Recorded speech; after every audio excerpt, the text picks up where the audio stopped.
Mesdames et messieurs, bienvenue dans l'invité du jour. Pour satisfaire une demande sociale de plus en plus forte et décrisper les tensions sociales, le gouvernement gabonais a pris ces derniers mois plusieurs mesures.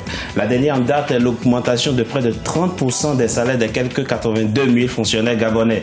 Une mesure que saluent plusieurs Gabonais, mais qui ne satisfait pas l'opposition qui veut coûte que coûte l'alternance en 2016. Mais comment compte-t-elle y parvenir? Pour en parler, nous recevons Jean de Dieu Moukani Iwangou. Il est le président du Front uni de l'opposition pour l'alternance au Gabon. Il est notre invité du jour. Monsieur Moukani Iwangou, bienvenue et merci d'avoir accepté notre invitation. Je vous en prie, c'est un plaisir pour moi de vous retrouver.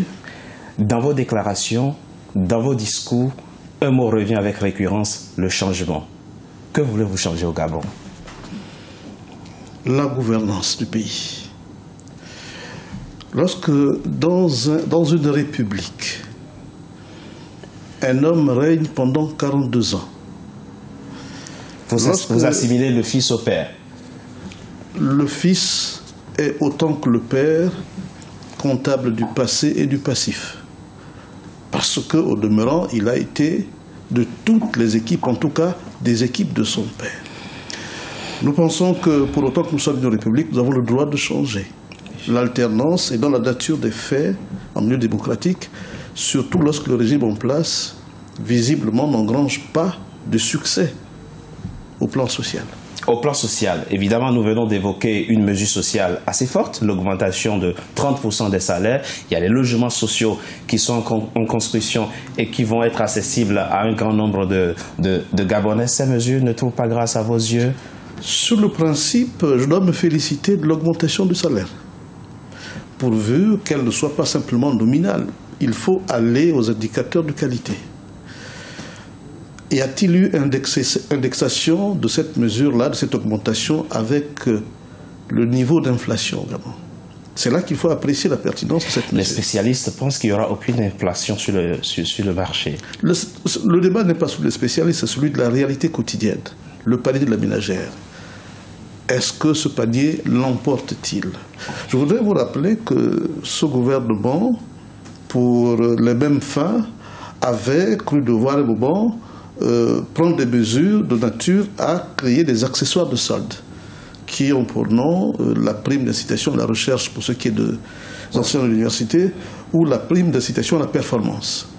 Autant d'artifices aujourd'hui qui viennent d'aller en eau de boudin.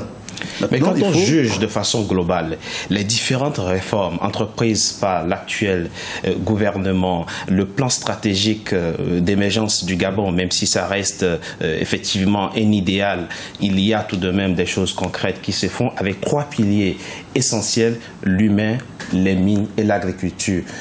Vous ne pensez pas que là, il y a des choses effectives qui sont entreprises? Le Gabon, bien sûr, vit sous le charme du plan stratégique Gabon émergent, avec ses nombreux piliers qui, à la limite, pouvaient lui garantir la stabilité.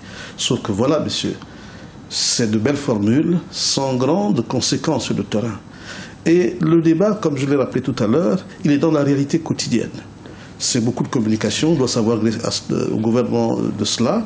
Mais au final, on continue bien sûr à rechercher le plan stratégique Gabon émergent. À propos réalité quotidienne, comment doit s'imaginer le Gabonais, comment doit-il s'imaginer le Gabon sous Monsieur Moukani Iwangou ou l'un des vôtres, puisque vous avez vocation à prendre le pouvoir en 2016?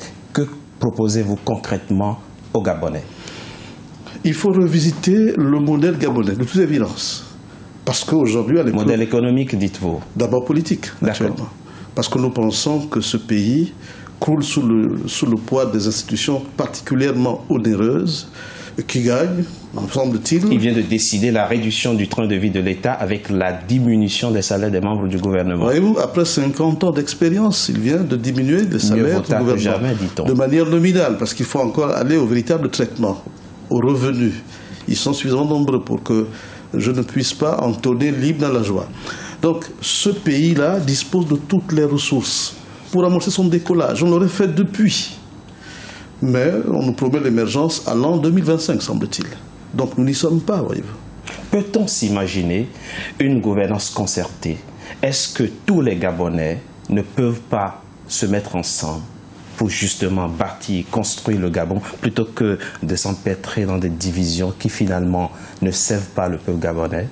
Nous avons connu l'expérience des partis uniques, monsieur, qui ont été mis en place sous ce prétexte, celui de rassembler les Gabonais, les populations, autour d'un idéal commun, nous a-t-on dit. Mais partout en Afrique, je ne connais pas un seul exemple de parti unique. Ce fut une autre époque. Ce fut une autre époque. Et dans là, les faits, nous sommes encore sous la férule du parti unique.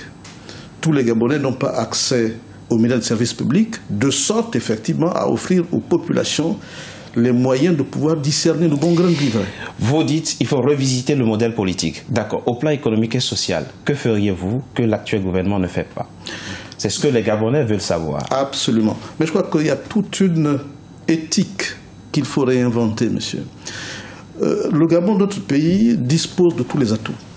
Mais une économie vit aussi d'un certain nombre de règles. Bien sûr. Lorsque le chef de l'État lui-même, en premier, et pas des moindres donc, est à la fois le juge, est à la fois la société, la main qui doit réaliser les opérations. Ça s'appelle délit d'initié, ça s'appelle conflit d'intérêts. On ne peut pas décoller si on n'a pas recadré, repositionné les choses. C'est pour cette raison que la première réforme est d'ordre systémique, monsieur.